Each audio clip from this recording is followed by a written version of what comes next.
God. Oh, are you videotaping me?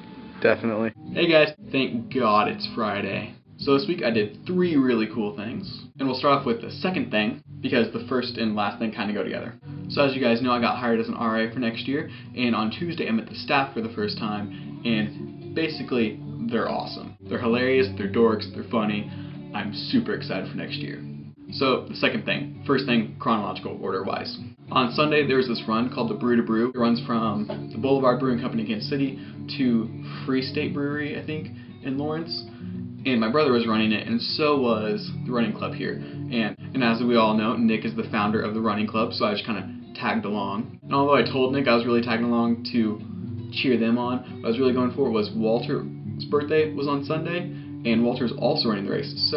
But anyway, so while we were at the race, it's a relay. It's a 43-mile race, and there are 3 people running it with the running club.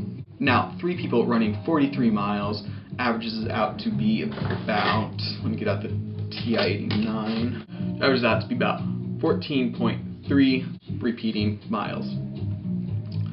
Now, interestingly enough, every single one of those people that ran that race ran a little bit more. First, what happened was, so we drop off one of the runners named Rob at the start.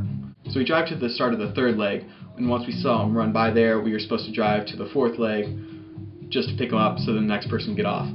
Well, while we were waiting for him to run by the 3rd leg, we decided to use the porta potties. So we get done using the porta potties, we go back out, start standing there watching. About 20 minutes goes by, longer than it was supposed to, and we kind of look around at each other like, he's in trouble.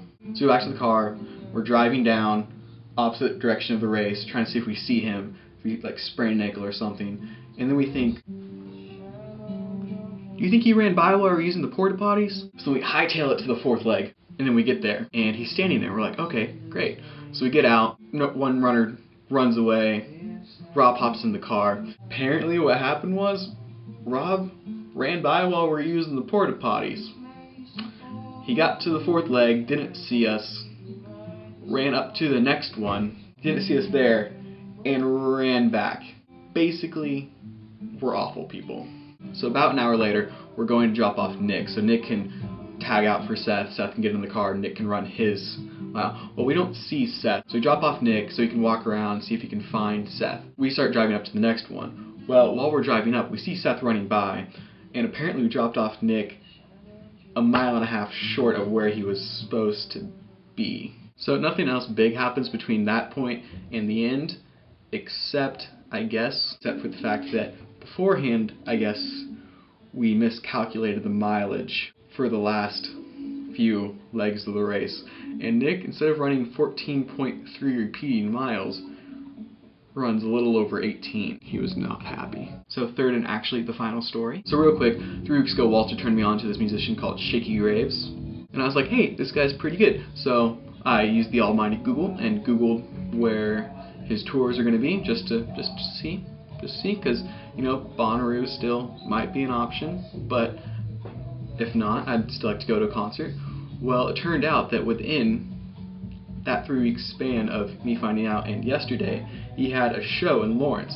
So I went back to Lawrence for the 2nd time in a week, which is weird, and I went and saw Shaky Graves, and I got this. You guys should check him out. I think there's potential for each of you guys to like him. Maybe not Ruben. Ruben doesn't really seem like a Shaky Graves kind of guy. Maybe Tyler. More likely Bryce. Joel. Joel's a good bet. Well, really that's about it for this week.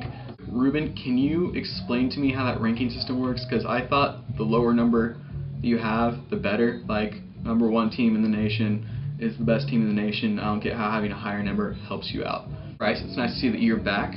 Joel, you are rocking the Chester Arthur. And Tyler, it's nice seeing your face twice this week. Alright, well, see you guys later.